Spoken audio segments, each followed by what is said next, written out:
Hello, hello. Welcome to Newbies to Movies. I'm Tyler. And I'm Justin. It's a podcast where we like to talk about new movies that we're watching. And this week we have a special guest, my mother, Laura Dindle. Welcome to the podcast. Just give us a rundown of your favorite movies and what kind of movies you like to watch. Thank you very much, guys, for having me on. I'm really excited to be here. I would say probably my favorite movies, believe it or not, is musicals. I love musicals. They usually make you feel very happy and carefree and like there's not a care in the world. So I would say those are pretty much my favorite. Okay. Awesome. Yeah. So this is like a Mother's Day theme episode, but also around the fact that like Amanda Seyfried is like the main actress that we're focusing on this week. She's known for doing a lot of musicals because she's musically really talented and then also a really talented actress that she brings into it. So both the movies that we're doing this week, which are Mamma Mia and Testament of Van Lee, are also musicals. One of them's not a very typical musical, while the one is like to the T what you think of when you think of a musical. And then we're going to finish it all up with a musical draft. But let's first start off with like something that you watched this week or anything that you want to shout out. Justin, if you want to go first. Yeah, I finally got to get into Euphoria and I'm caught up to episode 3 at the time of filming. Definitely very interesting. I think they're definitely taking a very different approach to what the first 2 seasons were, which is cool to see. I mean, especially seeing them all grown up basically and being adults rather than being in high school. Definitely interesting. Rue is still on one all the time, which is really fun. But yeah, really cool. Good, great cinematography is one thing that's really stood out to me, but I'm interested to see where they go with the rest of the season. Yeah, I haven't gotten to watching all 3 episodes yet, but I definitely want to check it out. Talked about it last week a little bit with Paige, but it is interesting that you bring up that they've gone a different route with Euphoria because it's kind of known for being this gritty high school-esque one, and then they went straight into like drugs and owing money to like mafia kind of stuff. So kind of a jump of conflicts, you know. All right, Mom, what did you watch? Well, I would say that I did watch The Devil Wears Prada 2. I watched that with both my kids, and that was kind of nice because especially it's like Mother's Day's coming up. So it was a nice event.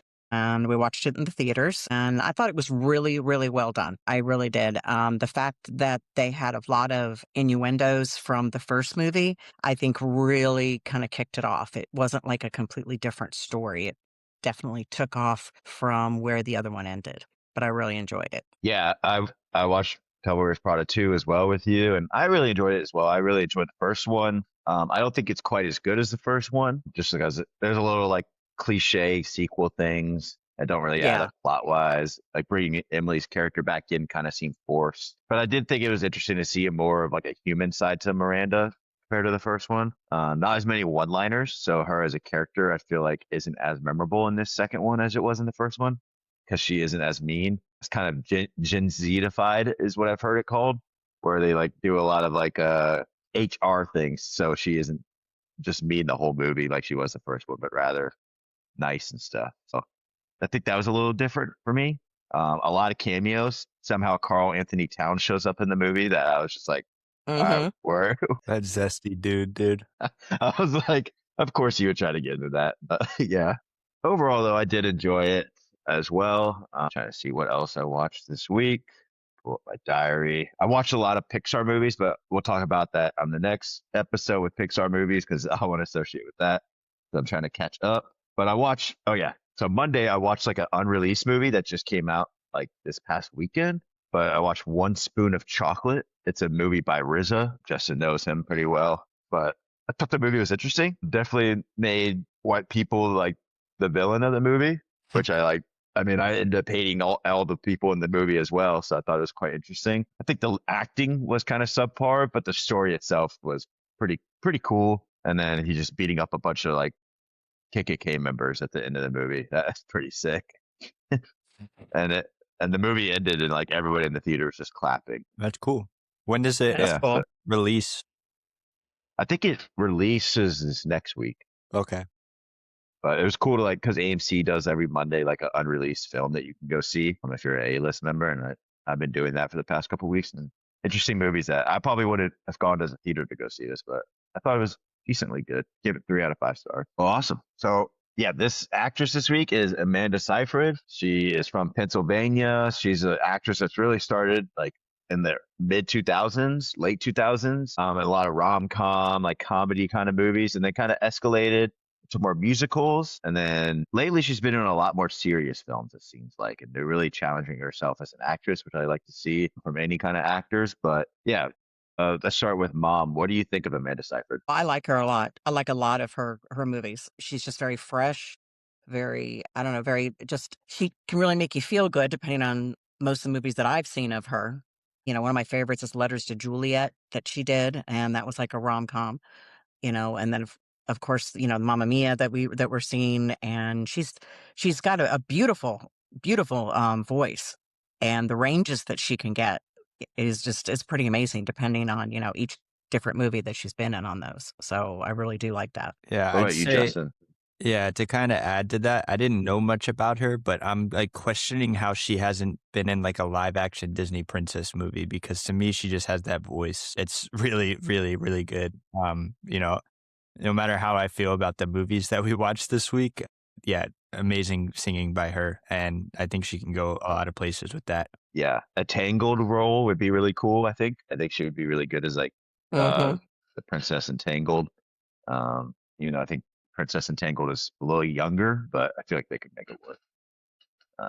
Yeah, I think she's quite interesting. She's her first movie ever, or at least role, was in Mean Girls, which is one of my favorite cult classics. I think Mean Girls I is know, so I love that funny, movie.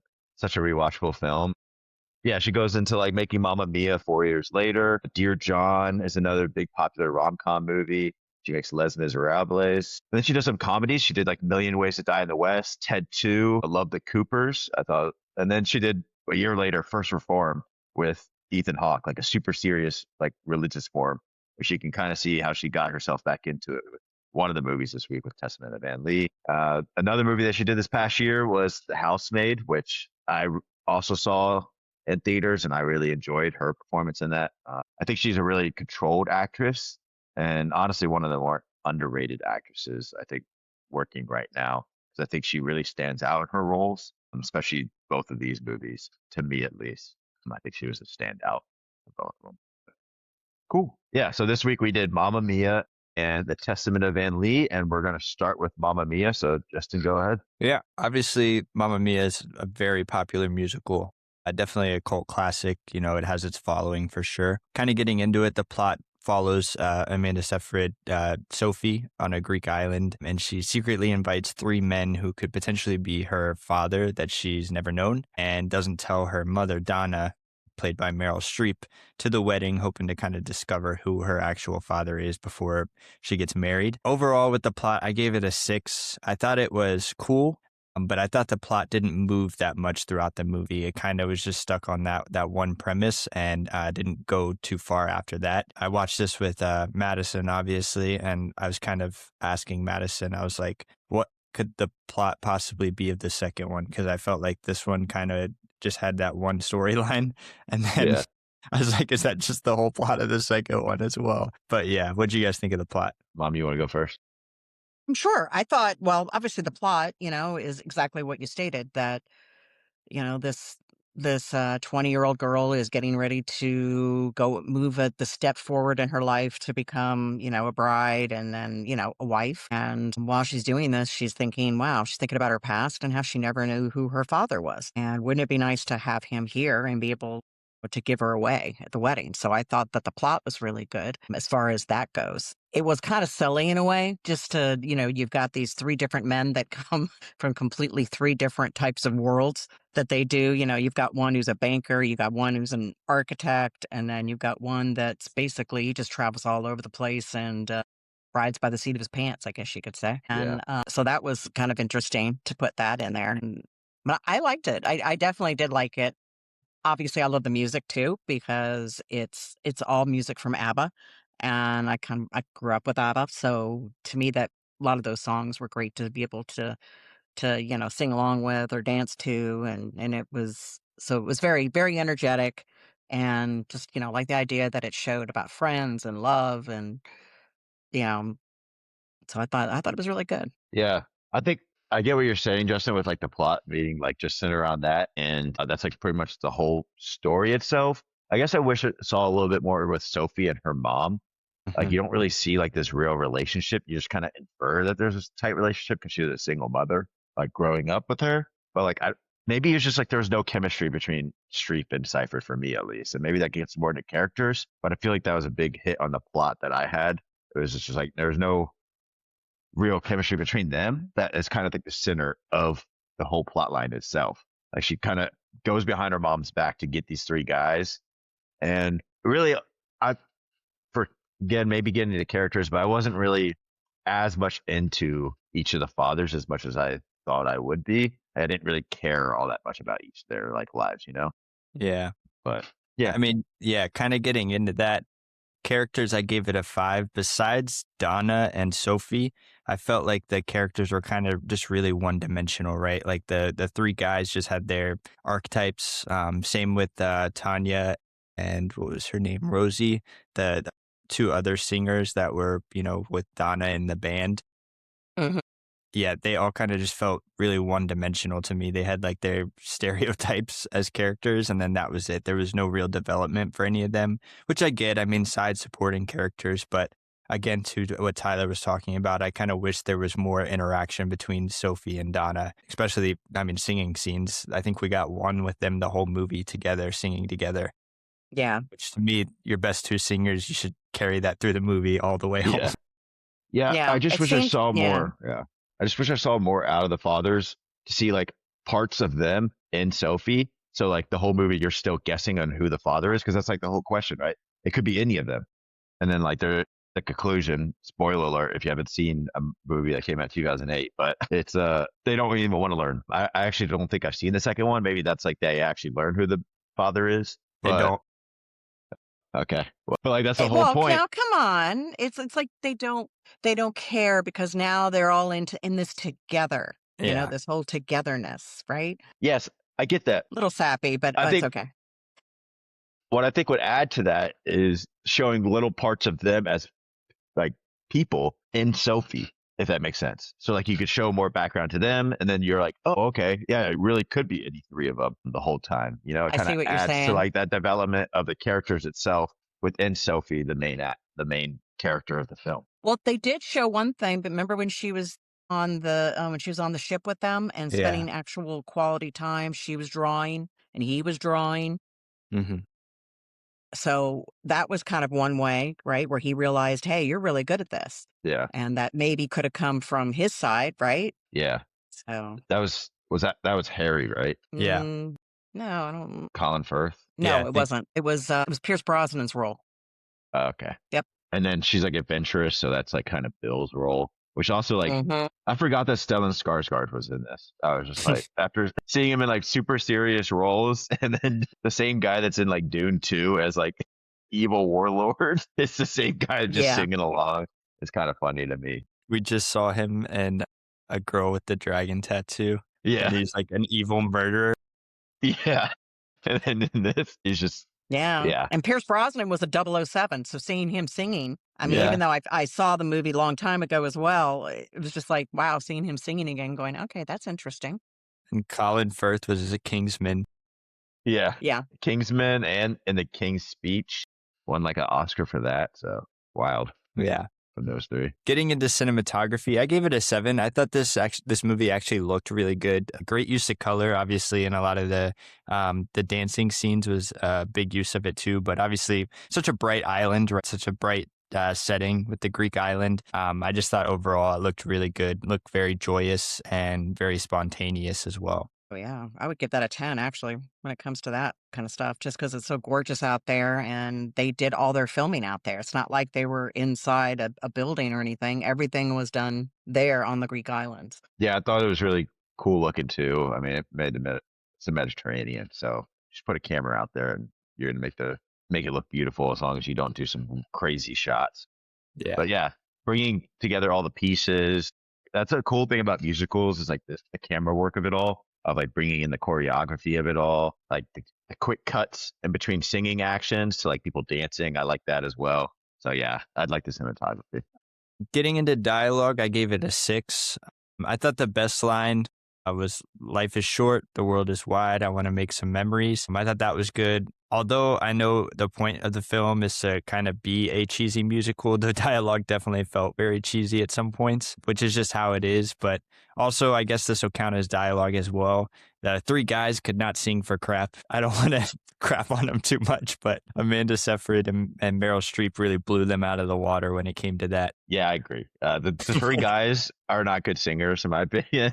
Don't want to go on too much, but like maybe it's just because Amanda Seyfried and Meryl Streep are just insane and like really good singers, and then they just can't match. I think there's a reason why we haven't seen them in any other musicals before. Well, Streep and Amanda Seyfried have done multiple musicals. What do you think, Mom? I agree. Definitely. I mean, I didn't, like I said, I was kind of like, okay, they can't really sing very well. Yeah, But that's okay. But, in all honesty, there were some of the songs that I didn't think Meryl was doing that great of a job either. And she can be a very comedic, very serious actress. But again, this role is someone who's very, again, flies by the seat of their pants and they do what they want to do.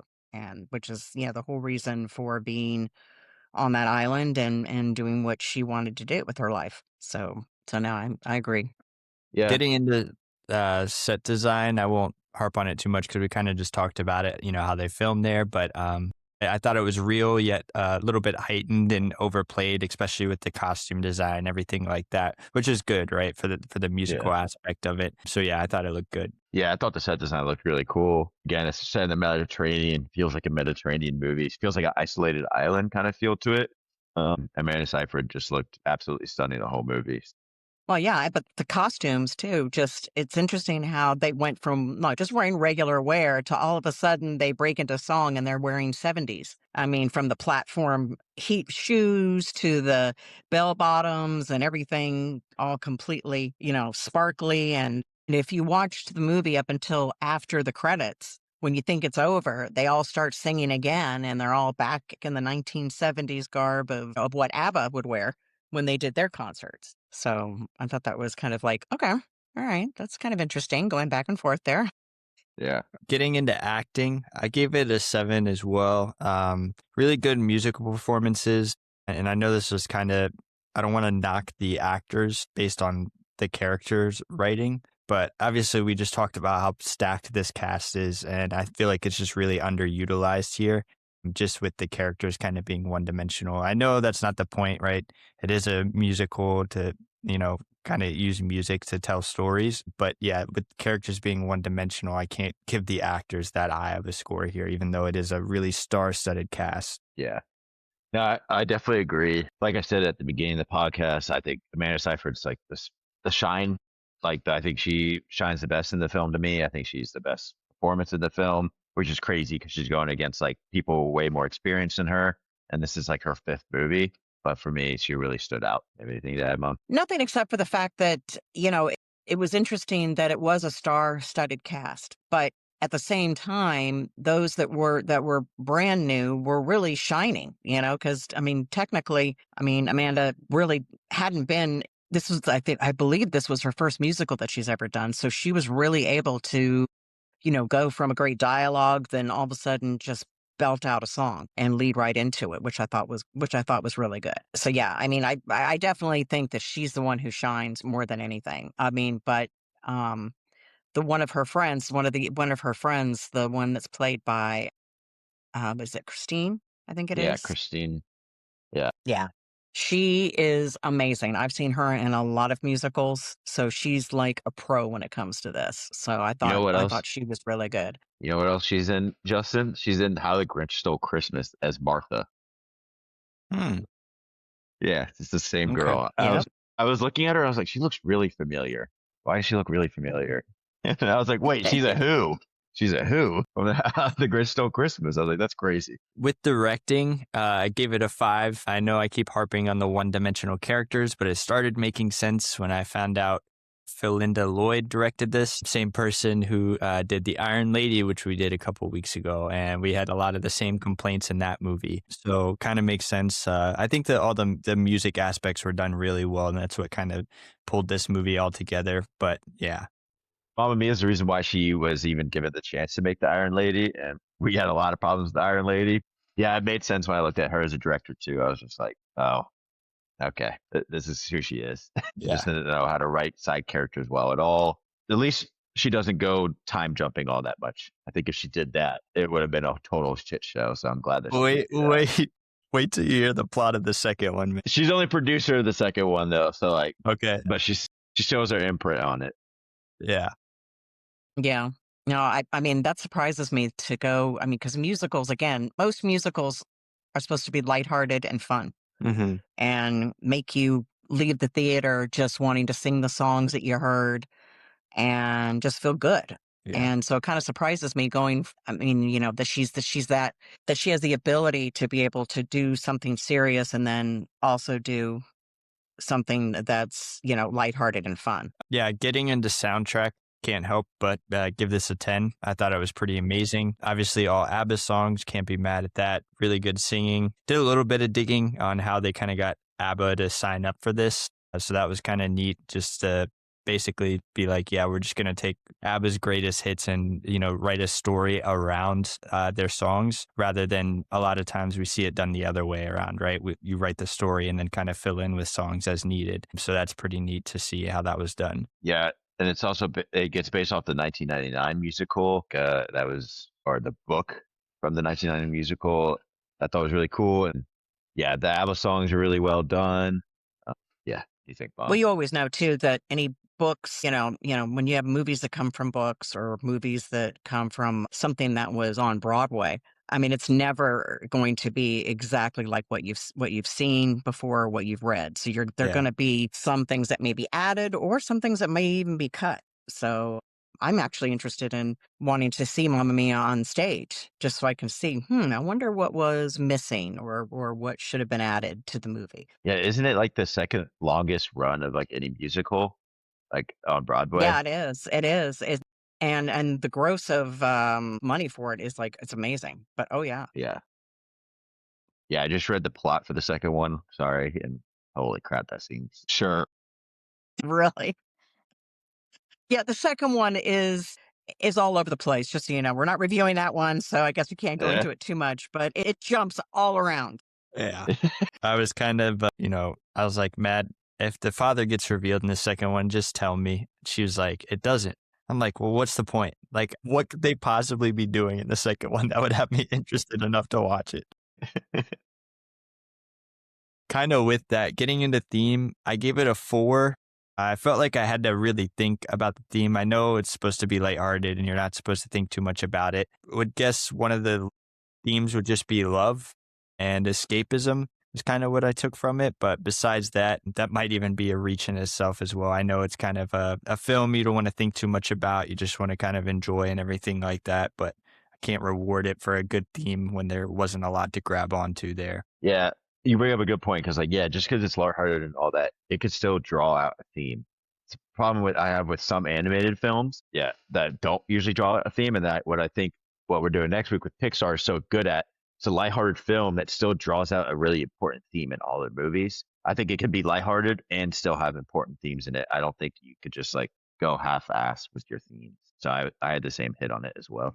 I definitely think that when it comes to theme, I don't know. I mean, I'd probably give it maybe a 6 instead of a 4, but that's just because, again, I like these type of musicals. So I like these type that you knew what the theme was around. It was about family. It was about love. It was about moving on, or in this case, possibly going back, right? Because at the end, they end up getting married.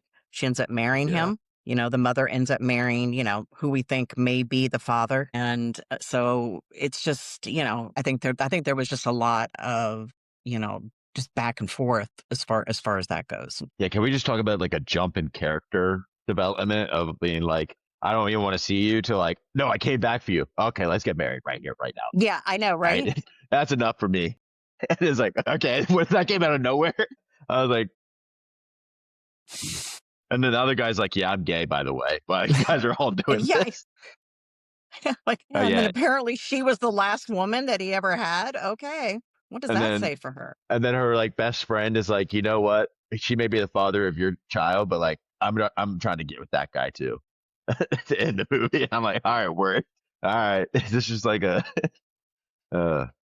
Yeah, ending was messy, that's for sure. Yeah.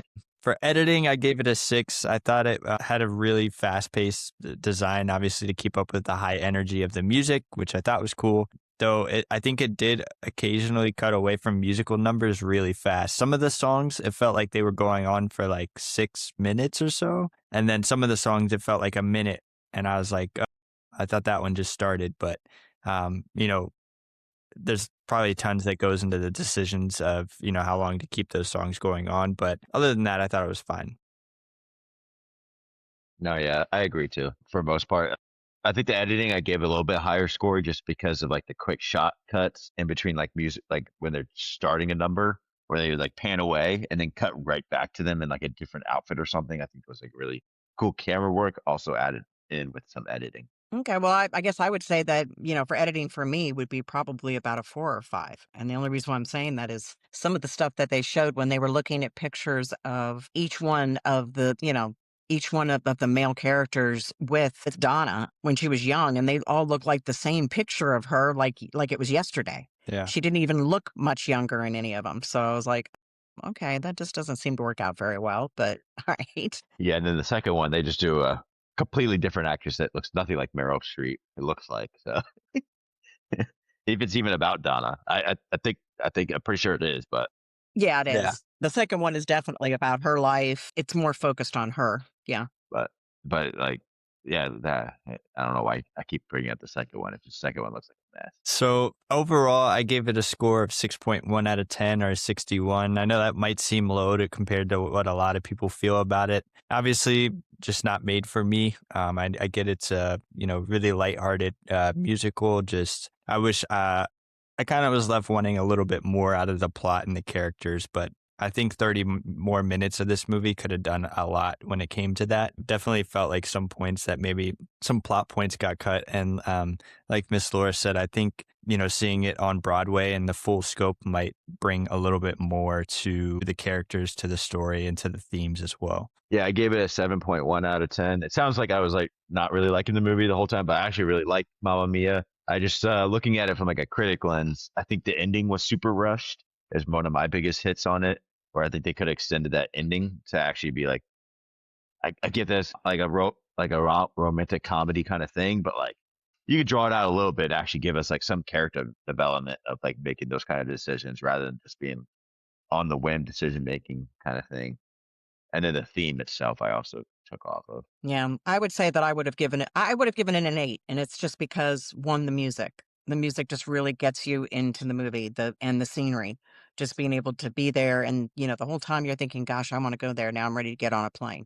Right. I want to go to Greece because it's so gorgeous out there. And and it seems so carefree. And so I think but I didn't, when it came to the ending, the one thing that bothered me about the ending was it was like they were pretty much saying goodbye as they go away on the boat somewhere. But it's like, well, okay, they didn't get married.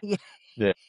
Amanda and, they didn't get married. So it's like, it was usually you see things like that is when they get married and you're like, oh, they're starting their life. But I don't know. I thought it was kind of interesting. I thought it was a little dark too, that you couldn't really tell who was it that was in that boat at first, so, but yeah, I would definitely say an 8 just because, again, I like the music and the scenery. Awesome.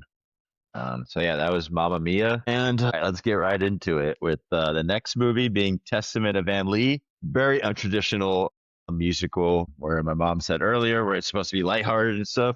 This one is not very lighthearted, I would say. This one's a lot deeper, a lot of deeper themes in this movie, a lot of kind of a dark tone to the movie as well, and definitely not usual musical like numbers that you usually see in a lot of musicals where they just break out in song. It kind of develops itself. Other than like one scene, there's definitely like a musical cut to the scene where I was like, this doesn't even feel like it's in the same movie. But cool. Yeah, the plot starts off kind of looking at the Quakers as a religion itself, and then it introduces you to this character, Ann Lee, who is starting to join the Quakers with her brother, William, played by Lewis Pullman. And then right from there, she meets Abraham, and she turns into his husband. They have some sinful kind of sex, it seems like, just not normal kind of sex, where like a lot of like ropes and stuff. And then she has 4 kids, and then they all die. And it kind of progresses into her thinking that God is punishing her for having the evil sex. And from that, she creates like a different faction of Quakers, and they call the Shakers, because every time they spiritually give sermon or something, they are literally shaking. But in this film, it's demonstrated as like dancing, which I think is quite an interesting take on it. But then they're persecuted from not just the Quakers, but like the English, or like from the government. And then they go across the Atlantic Ocean, like most people did back then, and create like their own society. And even there, they get persecuted itself. They create like the Shakers there, building up to like a bigger religion. And yeah, and Lee is like the founder of the Shakers. So that's like the whole point of the film. But yeah. All right, Justin, let's hear it. I think this plot had no backbone and was heavily relying on the narration. This was all over the place. It's like you said, it started with the Quakers, and then it had to do with her and her sinful sex. And before you know it, she's in America telling people that they have to practice abstinence, which if that's cool if that happened, but also like, how do you expect to keep your religion alive if nobody's procreating? I think that was done very poorly as well.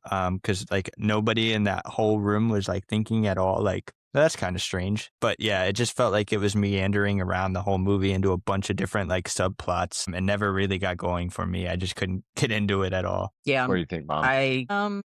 Hence the wine. It definitely started off very, very dark, and I wasn't quite understanding, especially with my love of musicals and all the musicals that I've seen in my life. To me, I was like, this is not a musical. This has got a song here and there, but more than anything, it was more like a chant. There was always a lot of the music in there was chanting, which kind of reminds me of, of the religious, of, speaking in tongues and, things like that. And at first I was just like, what am I watching? Who picked this? And then I found out you picked it, Tyler. Sorry. But then it was really strange. I mean, I think maybe it was when the scene where she was arrested, and it was almost like and then she wasn't eating. So she was starving herself, and she was seeing things and metamorphosizing the whole religion and what she is been brought there to do. Right. And to do with this religion. And I don't know, from some reason from there on, I really started kind of getting into it and started thinking, okay, all right. Yeah. I mean, so, I definitely wouldn't say I hated it. At first I was like, this is so strange. I don't know about it. But then I don't know. It's one of those situations where it was like, well, it's a thin line between love and hate. Right. Because it was really, I mean, there was a lot of information in there. Yeah. I think for me, at least the first part of the film, I was in the same aspect where I was like, where is this going? What is happening? But I think it's all supposed to build up this exposition to like an enlightenment scenario for that religion, which that's what happens in that prison, where she starts to get those seeings after losing her kids and being like, okay, this is what God is telling me is the right way, or at least, but maybe she was just crazy. I don't know. The Shakers isn't a big religion anymore. There's only 2 people left that actually practice it. So I don't feel like I'm going against the grain of like calling it out, but like probably wasn't in the right state of mind when she came up with this, but like that is like how it started. And then people were like, you know what? I can get along with this. Her brother just unwillingly just like supported her the whole time without testing against her, kind of thing. While like he was also, yeah. But then it goes over, I think for me, where I really liked the history, the religion history of it, was like on the sail over. And I'm like, why are they all following her just out of like what she's saying back in Europe? But then everyone's down to their bouts, and then she like is very joyful about it. And I could see, okay, that's the leader in her, why they all followed her specifically. Yeah, they were following her for her visions, right? And where she feels that God was talking to her and telling her, this is the way you need to go, and you need to take these people and you need to share them my story, or share them of what it means and what you can do for their lives. And I get what you're saying, Justin, when we're like that, without the narration, the film would be even more lost than it already seems like it is. I agree with that statement, but I thought the narration sometimes was a little much. It like was trying to walk me through the movie that I didn't need to be walked through personally, but that's just my take on it. And then getting into characters, I gave this a 5 out of 10. And Lee is like the only character that you really know deeply about. The rest of them you don't really know anything about, other than like one of them decides to leave off with a significant other, and then William is gay, but not allowed to be. So yeah, Oh, that's well, like yeah. that's like the That's only two thing. Yeah, it's such a weak ass interpretation of like, so you show that he's gay and then that he's basically just Anne's follower, yeah, will do anything that she said he's wiping her ass for. And then you never bring it up again. Like, what a dumb yeah, plot. Just don't put it in there. Like, it yeah. means nothing throughout the whole movie. So why are you going to even, yeah, I don't know. It's It was a multiple really things in this movie kept doing that to me. And I was like, why did I see that? Why did I need to see that if it's never going to get brought up again? They brought up yeah. the Revolutionary War and how the war was coming, and then it got brought up once more, and then that was it. I, Yeah, they brought the whole William side plot for me was really a big like hit on the character for me, and that's why I gave it a 5. Again, it's all about Ann Lee, but like you got to give some side characters. I think both films just have a really big side character problem where they're just super one dimensional. Yeah, I definitely feel though that there was a time and there was a point when William wanted to try and take a stand to try and tell his sister, "Hey, look, this is probably not a good idea. You've got to be careful of what you do and what you say here. It's just as bad here in the Americas as it was across the pond. So you've got to be careful." But she was like, "No, I don't care. I'm here. This is my calling. This is what I'm supposed to do." So I know that had to be frustrating for him as well, wanting to do that. But, he always followed his sister from day one. I mean, they showed in the very beginning of the movie how he was younger and was basically on her coattails all the time. Yeah. So that kind of set the precedence, of this is how the movie is going to go, right? Yeah, it's definitely like she abused that relationship and that trust that he had for her. It's pretty shown. Cinematography, I gave it a 9 out of 10. I thought the cinematography of this movie was really great. Like the shot scenes of turning into like, it doesn't even seem like a normal musical number, but the next thing you know, it's like crazy choreography that starts from them trying to do a sermon and like starts off with like the idea of like, oh, they're called the Shakers because they would shake vigorously, but it turns into like dance forms in this movie that I think was really cool. yeah, I thought this movie looked really stunning, especially like you were talking about with those choreographed scenes. I think about the one kind of towards the end where everybody's kind of going in circles. I thought that was such an amazing shot, like the overhead shot of everybody moving around. Yeah, it looked stunning, the whole movie. I thought it was great. Yeah, I agree. I probably would have I thought the cinematography was amazing. Just the fact that they were the dancing, which looked again like it was, chanting, and then they put movements to it. And there for times to time, I would sit there and all of a sudden I myself was doing, you know, hitting my chest as well sometimes on it just because you were getting into the music with it. So, which I thought that was strange that I was doing that, but I did. Eh, But yeah, but that just shows you how it was the viewer was definitely paying attention. yeah. Yeah, it was shot in Budapest as well as Gothenburg because very gothic feelings in like the first part of the movie. That was really cool. Yeah, really clear movie, which is like weird to like describe it, but it's like very clear looking to me. Like it, like very dialogue. Another big hit on this movie was I gave it a 4 out of 10. Without the narration, like you don't know what the hell they're talking to each other about.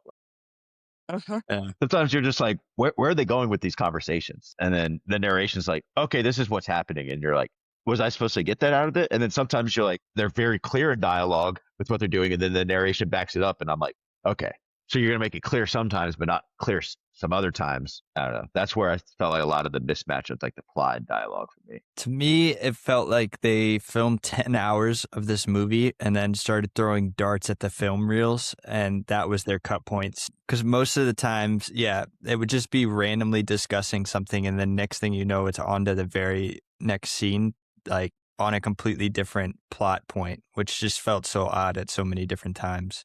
Yeah, no, I completely agree with that. In fact, it was interesting how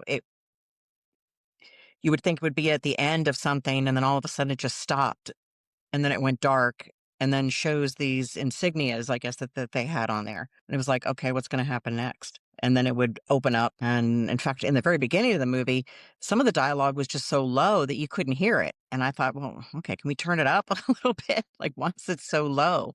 But then, which is kind of interesting because then it kind of went into a much louder not louder, not only just the volume, but also the temperature, so to speak. I mean, it just seemed a lot more in your face as the movie went on. Yeah, yeah. I just think it's all over the place script wise. I think that's like probably the biggest hit and why people either get lost in the movie or just don't really care for it at a certain point because the script just isn't all the way built through. I gave the acting an 8 out of 10. Another shout out to Amanda Seyfried. Like the film is her as the main character, and she's absolutely a killer in it. I think it's her best performance I've ever seen of hers. Yeah, she's really good. Yeah, no, she was pretty great. I just wish the writing was better for the rest of the characters, and who knows, it might have heightened her up to a Best Actress nomination or something like that. Yeah. Because it was definitely really good. I just kind of wish everything around would have helped push her forward more. I definitely would have given it 9 out of 10, just because the fact that, of everything that I have seen with her, and then to have her do this kind of a role. And even in some scenes in the movie where she was very stoned faced and this is the way it has to be. And this is what we're going to do. If you don't like it, leave. But then when they had that one scene with her husband where her husband was telling her, look, I want my wife back. You need to be with me in the marital way. And she's like, I can't. And you could tell that she was sad that she couldn't do that because she'd chosen this way of life, which does not involve that. Yeah, then they just have sex like as she's in the room. I was like, all right, that's No, a little tells. weird. I mean, I'm assuming it was a whore. I don't know who that woman was saying, okay, you're now my wife. I'm like, okay, is that how it works? I can't believe you just said that. Yeah, Blue Balls got the best of them, man. I don't know. Yeah. Yeah. Sound effects, I gave a 6 out of 10. This isn't normal musical numbers too. I think as the movie goes on, the music gets better for me. I think the first half of the film, the music scenes and like songs for me are just not that good. And then like the second half of the film, I actually enjoy them a lot more. Yeah, I agree. I think the music overall was really well done. It's definitely interesting to kind of show, the shaken Quakers in this kind of light. Because from the outside looking in, everybody thinks these people are crazy. Obviously, music has always had like a big connection to the church and everything like that. So it was cool to see it depicted that way. Yep. No, I agree too. Most definitely. Set design, I gave a 7 out of 10. I think it's really unique how it looks very old, sort of colonial right at the beginning of the movie.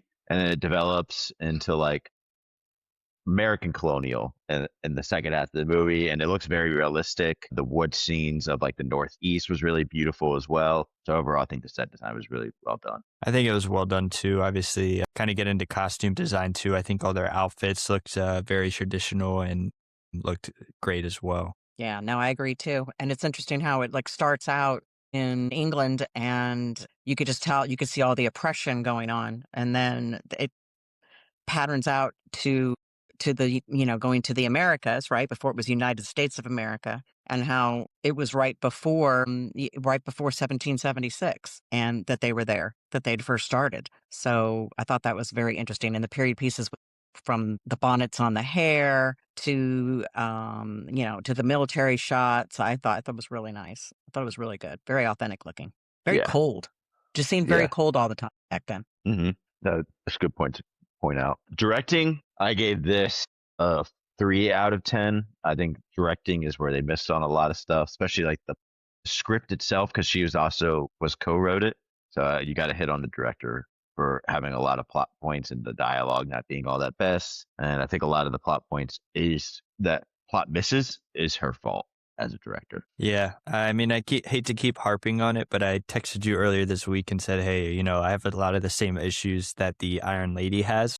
I think when telling a biopic, you need to take a stance, tell the audience how you feel as a director. But I also think you need to narrow it down into what you want the audience to take away. And I think this movie just tried to fit way too many things, and still a long ass movie. But yeah, it was just too much in one place. And I think that's where this really misled the storytelling. Yeah, now I definitely feel that there was definitely storytelling, but again, you had to really pay attention in order to understand exactly where the story was in the beginning. And then finally it started again with the narration, the whole focusing on celibacy and gender equality and et cetera. It was just, okay, it seemed to jump a little bit and was a bit much for me, but that's just me. Yeah.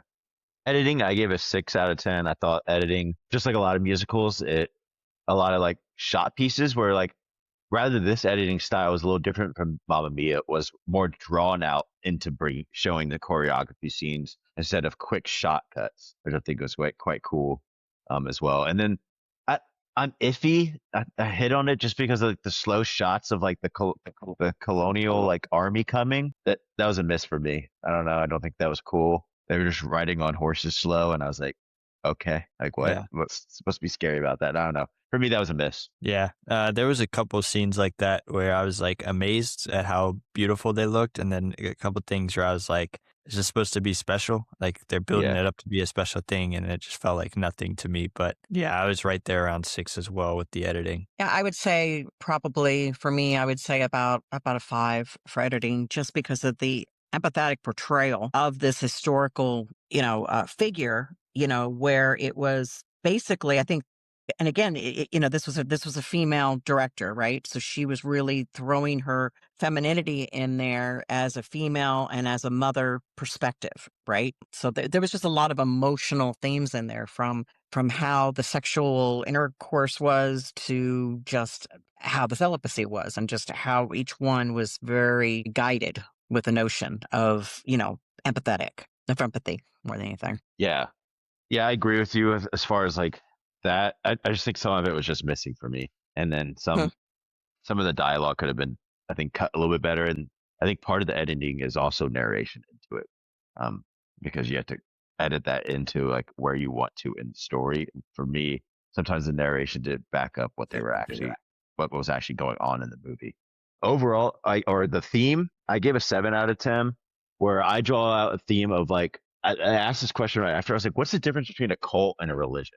I was like, what is like the key difference between the two? Because I was like, this feels like a lot like a cult movie, like she's Yeah. building a cult. But when I looked it up, it was like cults keep you in. They don't allow you to go out at all.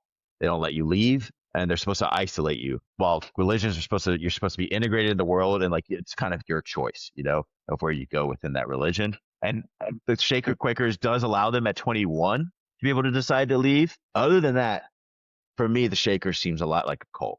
I think that's quite a little bit of a difference for me. Like only one age you're allowed to decide when you can leave. I don't know. And even that point, you probably feel guilted to stay. So I think that was the main difference of like, what is the difference between like a cult and religion? That I don't think is a normal theme to maybe draw out from this movie, but that's what I. Yeah. No, that's definitely a good one. I think there is a lot of themes, and I think that's a problem with the storyline too. Is it's just kind of overwashed with themes, kind of like we talked about, having that community, but also being a woman in a male dominated era for sure. Obviously, sexuality is a huge theme.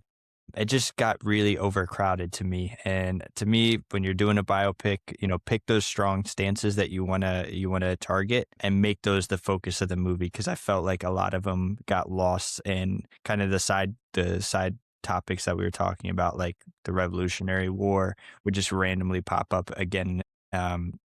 30 minutes later than it was previously talked about. And it just got to be a kind of a maze of a movie. Yeah, I would definitely, though, but the theme, I honestly thought the theme was, obviously what we do for God and how we will feel normalized. And I think when she first went to the one house that she went to and discovered these people able to just let go, right? Even if it was by chanting or screaming or, that kind of stuff, it brought her back to the one thing, always went back to the whole thing with sex.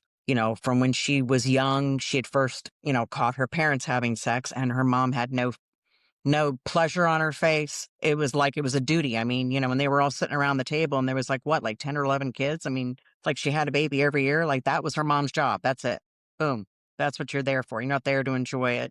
You're not there. It's a job. And then the fact that she felt like she had no mothering instincts in her to be able to keep her children alive that she had, but yet she was a mother to all of the people that followed her. So ultimately, even though she couldn't be a real mother, she ended up being a mother. Yeah, interesting. Interesting. I think how us three just took way different themes out of the one movie. Yeah. Mhm. Overall, I gave it a 6.2 out of 10 or 62 out of 100. I think it's a good-ish film. I don't get did give a very high rating, like probably one of my lower ratings of most of these films that we've done. But I could see what the things that they were trying to go after this movie. It's not a movie I'm going to revisit because it's a lot going on in it, and it's just not my cup of tea necessarily. But I don't necessarily think it's a bad. Yeah, this is I gave it a 5, probably the most mid film I've watched on here. I think it's more interesting to discuss than it was to actually watch. So for me, it started out as a 2, and believe it or not, ended as a 7 for me because I felt like I learned a lot. I felt like there was some education, especially when it came to the scene where they were making furniture. And then I realized, oh my gosh, so that's where the shaker boxes came from and the stuff that you see a lot of the Amish make. Because, it's basically the Amish of today. They have a lot of the same values, right, as the Shakers did. But so that kind of was interesting to me. That was educational, that I felt like I had to get on my phone and look it up, go, oh, okay, now I get it. Now I get it where it came from. So I would say 7. Awesome. So yeah, that was concludes our movies about Amanda Seyfried itself, lead actress in both these films. I'm interested to check out more movies from her. Maybe not another musical at least, but just anything else. I recommend The Housemaid for you too if you haven't seen it. I think she's really good in that film. Sydney Sweeney's in the film too, so you can see the difference of Amanda Seyfried's a really good actress and Sydney Sweeney is an all right actress. You could just see the difference in that film. You're just like, oh wow, yeah, there's levels. But cool. So now we're gonna kind of drive it into a musical draft, as both films were musicals, and we don't really feel comfortable rating Amanda Seyfried movies because we haven't seen enough, in my opinion, for us to properly rate her movies. So yeah, we're gonna get into a musical draft. The categories for the musical draft are going to be Oscar nominated, box office over 300 million. Because when I was looking at the box office, I was like, holy crap, a lot of these movies have made a lot of money. I had to choose some number, but I was like, dude, I could choose like half a billion and it would still be a lot of movies available. A standout performance from an actor or actress in a musical, drama musical, an animated musical, and wild card. So with that being said, let's do the wheel of names, and this is just a regular snake style draft. I already know what the number 1 pick is if Justin gets it. So let's see. Mom, you get to go first. Oh, so I get to pick what? Any of these genres or just one? Any of them. Any of them. Oh, you guys can hear the... Oh, yeah, dude. We got an audience. Yeah. Give me 1 second. I'm trying to see who goes second. I got second. That's cool. Take it, man. Take it. It's all about the dindles. All about the dindles. Mom gets to go first. I go second, and then Justin goes third. All right, Mom, you get to choose any of the categories. So I would say, dealing with categories for musical draft, I would say Oscar nominated. So one of the most amazing Oscar nominated is The Sound of Music, and that was in 1965. And I think a lot of people have seen that movie. It's almost like part of your life every fall or so. Right around Thanksgiving, Christmas time, they show it. They have the movie, because there's so much into The Sound of Music, dealing with the war, dealing with family, dealing with growing up, and doing what's right for you. Yeah, I need to wait a second. Let me make sure that this was actually nominated for an Oscar before we keep going. I have it as it too. Where though? Where, The Sound of Music? I don't see it nominated for an Oscar. Yep. I have it as 5 Oscar wins. Yeah. Interesting. Yep. God Sound of Music, Wikipedia. 1965, which won 5 Academy Awards. God damn fucking Wikipedia fucking me up. And then you should just ask your mama.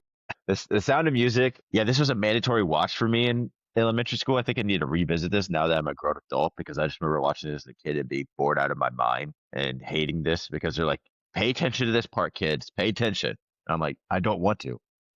Like, F off. And then but I need to revisit The Sound of Music just because I need to get out that image in my head of this movie, because it's just, they made us watch it probably every week in music class. Like, do you need to see The Sound of Music every week? I don't think so. But anyways, cool. For the fun of the draft, I could take La La Land just to screw over Justin and then see if Justin crash out for a second. But that wouldn't be going to like what musicals I actually like. So like, I won't do it just out of to go against Justin.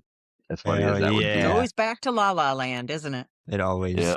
My So life leads back there. for me, I'm going to take a standout performance first. I'm going to take Judy Garland in Mm-hmm. The Wizard of Oz as Dorothy. I think one of the most iconic roles of any musical Mm-hmm. as Dorothy, one of the most iconic musicals of all time. I thought about just taking The Wizard of Oz as being like one of the first color pictures to be popular. But I was like, dude, Judy Garland is so good in this film. And like the horrible set procedures that went towards her during the movie as well. But yeah, taking Judy Garland. Uh-huh. All right. I'm taking Which La La category are you Land taking? for Oscar nomination.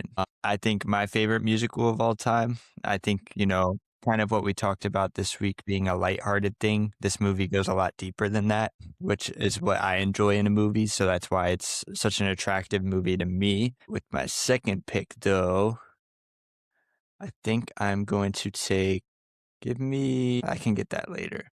Give me drama, and I'm going to take Grease. Great movie, more kind of my style when it comes to these musicals. Fun musical, obviously great soundtrack, kind of like headlined by Frank Valli, which is a great artist. But yeah. Yeah, John Travolta coming on the scene, doing his thing. Grease Lightning, probably the most iconic song from that.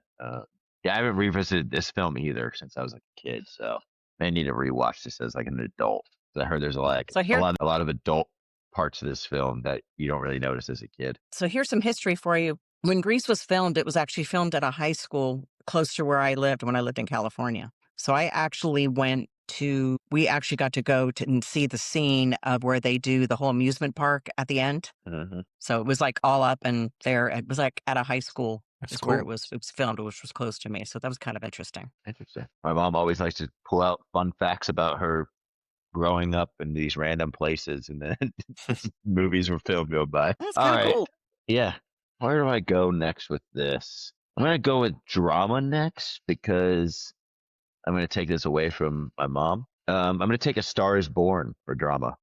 Okay. For Star is Born, I looked up if it was a musical because I was like, is it? And then it said Google was like, yeah, it is. And then like it's described as a drama musical. So I was like, all right, fair enough. Like some of it's to crowds, but then some of it's to themselves and to like Yeah. you as a viewer. So it's kind of like the Elton John one a little bit. But Star is Born stars Bradley Cooper, directed by Bradley Cooper and Lady Gaga. So the new one, not the original one, because the new one is really good. A lot of that music I would actually listen to for like a couple years afterwards. Bradley Cooper is surprisingly a really good singer. I recommend this movie because it's a really good drama set piece of a musical. So I would recommend that you actually see not the first one, but the second one, because actually A Star is Born was done back in, I want to say it was like the 1950s. And the one that I grew up with before seeing this one with Bradley Cooper and Lady Gaga was the one with Chris Christopherson and Barbara Streisand. And I thought that one was really, really good for that time frame, because again, the time frame was supposed to be the 70s for that. So, but But it's with a Bradley very Cooper. different twist on it, very different twist. Yeah, the movie gets really dark really fast. So like full warning about that, about The Star is Born. The ending is super fucking depressing. Yeah, it does. All right, Mom, it's your second pick. Okay, so I'm doing wild card, and I've been thinking about this, and Tyler's going to laugh when I say this, okay?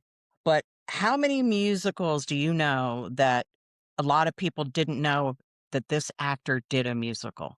And it kind of blows your mind. And I'm going to say the musical is Paint Your Wagon. And Paint Your Wagon, yes, Paint Your Wagon was in the 60s, I believe, the 1960s.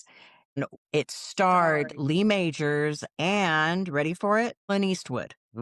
That was his first and only musical that he ever did. And he actually has a really good voice. The Paint Your Wagon is all about back in the days of the gold rush days. And, where people came from different areas. And it also showed a lot of Mormonism of having where a man could have two wives. And in this case, for this movie, it was a woman could have two husbands, which happened to be the Lee Majors role and the Clint Eastwood role. And I really like that movie. I mean, the music is great in it. And I definitely recommend seeing that because the whole time you watch it, you're going to be like, wow, okay, didn't realize he could sing. Interesting. That's your third pick. I would say, let me think here for a second. Well, I think I would want to mention, just to make sure, just because when you think of box offices, box office movies over 300 million. It's interesting how one of the tops is the one that we saw, which was Mamma Mia at 609 million is what I was finding. I thought that was really interesting. Yeah. Even though what we thought about it, whether it was good or bad, or, it made a lot of money. I think that's a key point in why they made a second one too. I mean, they know people are going to go see it, right? Yeah. Keep For it sure. going, right? For sure, the second one made more than the first one too.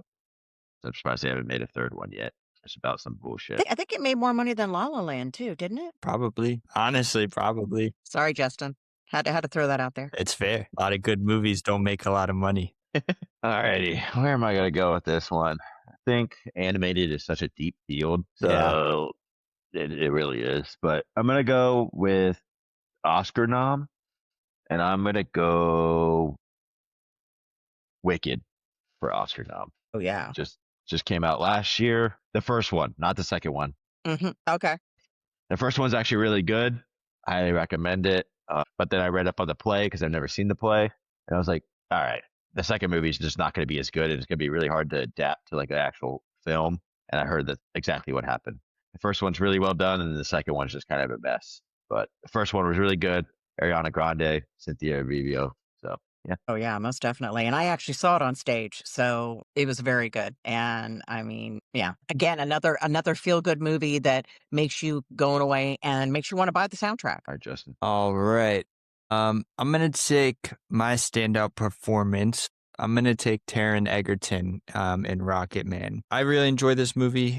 Although it might not be the best biopic ever, I think he is a standout for sure when it comes to, one, his vocal talent, but two, just his acting as Elton John in general. Very interesting fella. So to be able to, play that character and sing as well as he did, very, very cool. Yeah, I think it's kind of like a controversial pick too, because like either people love Rocket Man or people kind of hate it.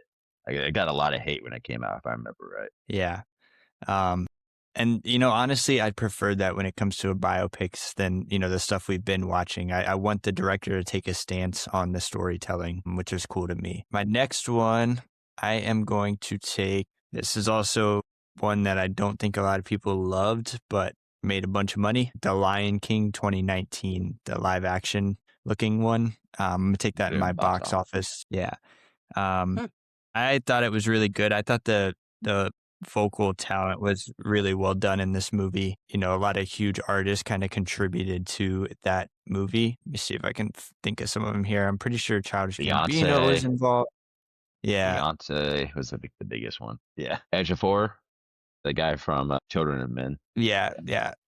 Eric Andre, Chance the Rapper, a bunch of huge artists, which I just thought was really neat. And that's why I enjoyed it so much. Interesting. Chance the Rapper, I didn't remember he was in it. I think the problem that a lot of people have, and even I have, in most of these live action films taken from animated films, is I just don't see the point.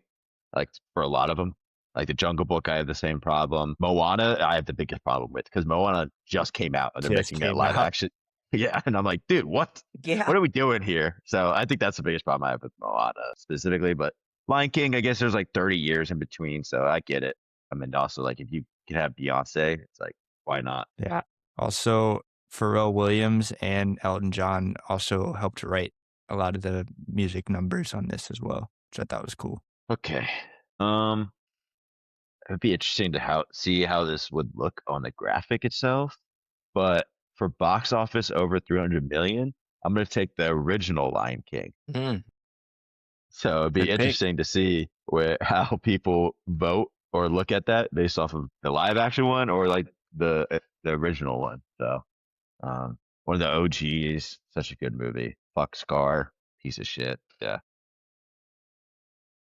All right, Mom. I think a lot of the standout performances, I honestly feel, again, going with Julie Andrews. I mean, she's the queen of musicals in my mind. Just And which one? everything that she's done, like when she did Sound of Music, but most specifically in Mary Poppins. I mean, she was a standout performance in Mary Poppins. And a lot of I think, in fact, I think I read up on it that the whole idea of she wasn't allowed to do certain things in other movies that she wanted to do, but Mary Poppins, she had a lot more creativity in Oh, it's that that she lady? could bring to it. She's in The Sound of Music too? Yes, she I did see Sound that. of Music too. I Yeah, see Mary that old lady Poppins. in all Yep. these things. Interesting. Yeah. All right. What's your other pick? I think my other one would be a drama, which would be West Side Story. Which one? So what? Well, I'm going to pick the 1965 because again, that's the one, the very first one I ever saw, and I think it was 1965. It might have been a different year. I'm not quite positive, but it was the one with Natalie Wood, and it really brought together, and during that time frame that it brought together, showing the differences between not only ethnicity of either being Hispanic and being and being white, and then also dealing with gangs and how that was brought into, whether or not you could have the interracial, so to speak, because the whole premises on that movie was that there's no way that you can do an interracial between Hispanic and white. That can't happen. But yet these two individuals fell in love. And so I would definitely say that one. There was just so much drama in it, from the fighting, the knife scene. Just, if you haven't seen it yet, I would definitely recommend seeing it. And just with between the dancing and the music, it's very intense, I think. I think I'm going to see the new one because there's a Spielberg one, and I heard really good things about the new one. I need to I'll watch have to that see the new too. one. Yeah. I'll have to see the new one. And these are with characters that aren't well known, correct? They're Characters? What do you mean? I mean, I'm sorry, not the characters, the actors that are well known No. actors or actresses or One of not. them, one of the actors is kind of canceled now. Ansel Elgort, the guy from Yeah. Baby Driver, he's kind of canceled. Oh, that's right. That's right. I forget what he did. I think he did like a lot of sexual allegations. And then Rachel Zegler did the Snow White movie. Got really bad publicity from that. But 2021, they were on top of the world with West Side Story. 2 years later, shit fell apart for them real quick. Yeah, that can sometimes happen. All right. For animated, I am going to go Moana. Actually, probably my favorite film out of this entire list. I really like Moana. Really unique. The first one is so good. The songs are so good. Really cool to bring like Hawaiian life into it. Like Dwayne The Rock Johnson actually does a good job in a movie. So it's like, oh, good for him. Cool. My animated, I'm going to take one a little different that nobody probably has on their list. I'm going to take Piece by Piece. This movie is a Lego animated movie. It's kind of a documentary biopic, kind of the telling of how Pharrell Williams came to be a music producer and artist. Yeah. I think it's It has really music in it? Yeah, it's Wow. yeah, Okay. it's set up like a musical. So it kind of tells the history of how his big songs came to be, how he worked with the artists that he worked with, but all the music is kind of played towards the audience and, set behind these very, really interesting Lego designs, right? He has a couple songs with Gwen Stefani. Those are pretty interesting sets, like Lego, kind of jumping all over. Yeah. Snoop Dogg's in it. Kendrick Lamar's in it. They kind of telling their stories of working with Pharrell, which was really interesting. I definitely recommend it. It's a neat way to go about making a biopic, I guess you could say. Yeah. That is kind of Sure. interesting. And then my wild card, I'm going to take my boy Timmy. I'm going to take Wonka. I really enjoyed this movie. I know a lot of people aren't a big fan of him, but I think he's super talented in doing so. It kind of definitely shows his range as an actor. And I thought it was pretty well done. Yeah, I haven't seen it yet, but I have heard good things about his performance, and then some people don't like the movie. It's funny because I almost thought about taking Charlie and the Chocolate Factory because I was like, technically that's a musical. It's like they got set. It's like it moves along the story from each location in the Chocolate Factory. It's funny, awesome. Now, So for have they done a redo of Charlie and the Chocolate Factory? Wonka is like the newest one of it. Yeah, Okay, but it's like a prequel. It's like telling the story how he came to be rather than like, him late in his career at the Chocolate Factory. Yeah, because I know the one that I thought they did was the one with Johnny Depp, right? Isn't that Yeah, that one. Yeah, that's his version. Yeah. Yeah. And he just seems so weird in that one, but okay. I dig it. For wild card for me, I'm gonna take, because they came out with like a actual like film version of it on Disney Plus, I'm going to take Hamilton here for wild card. Even though it's just a recording of the play, it is specifically made to be coming out as like a film / documentary type of thing. Interesting. That's fair. Because Hamilton itself is really hard to get tickets for, super expensive, but one of my dream plays to go to because Hamilton the music is so good. And then I watched that entire play and I was like, yeah, dude, it's just as good as I thought it would be. Really interesting story. All right, Mom, what are you going to take for animated? So I have to admit that one of my favorite animated is The Little Mermaid. And I'm not talking about yeah, exactly, animated. So it's The Little Mermaid. I have to admit that, my daughter, who's a redhead, and she loved Little Mermaid as well. And I swear, I don't think I had any influence on that. I really didn't. She always loved Little Mermaid because she always wanted to be Little Mermaid because she was a redhead, just like the character. There we And go. just the music in it and all of I think all the colors, the cinematography of it, the whole wanting to be something that you're not, but then realizing, you know what, I like me just the way I am, kind of a thing. And yeah, I definitely liked The Little Mermaid. It was one of my favorites. Yeah, awesome. My team, before we go over honorable mentions, my team was Wicked for Oscar nom, box office over 300 million, Lion King, standout performance, Judy Garland and Wizard of Oz, drama, Star is Born, animated, Moana, wild card, Hamilton. Yep. For Oscar nom, mine was La La Land. Box office, The Lion King 2019.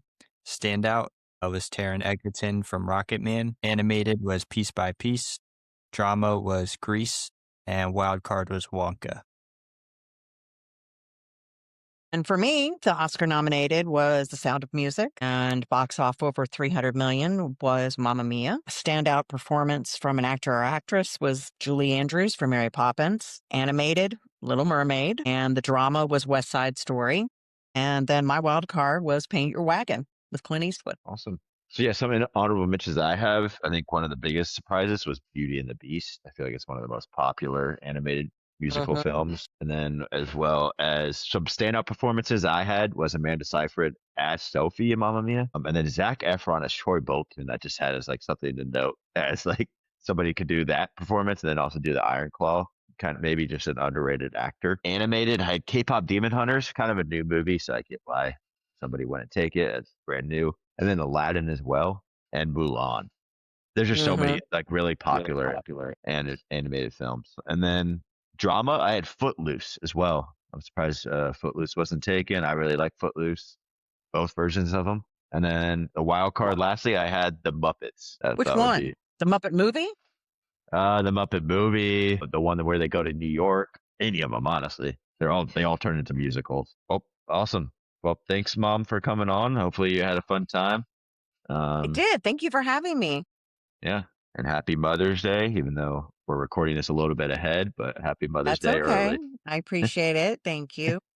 Yep. Awesome. Well, see you guys next time. All righty. Bye.